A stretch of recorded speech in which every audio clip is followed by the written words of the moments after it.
if you've got people that are completely unaccountable, they can act and there is no way to make them accountable for their actions.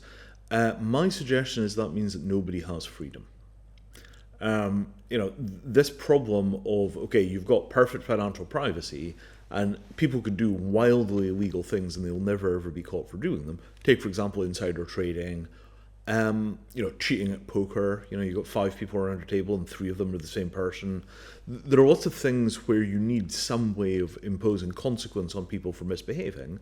And the problem with the kind of ZK ecosystem is you can wind up with zones of completely unaccountable human action.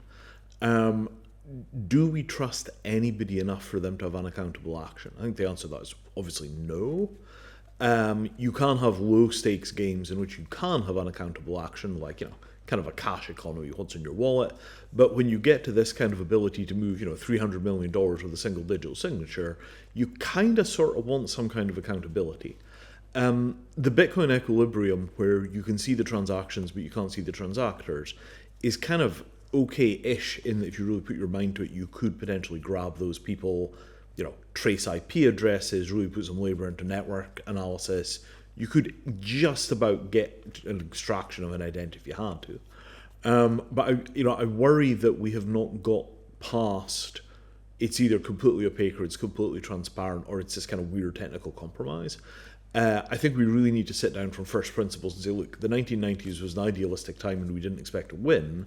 We have to go back and figure out what a theory of justice looks like for a cypherpunk economy. Because if you build cypherpunk without a theory of justice and without tools like, for example, jury trials, what does it look like to have a ZK jury trial if you don't have some way of making people accountable for bad actions and we just hide everything from everybody? I don't think we're going to like the results. Think of a billionaire that can just do whatever they like with their money and there's no way of tracking down who did what. Wow, we could be in some real trouble if that happened.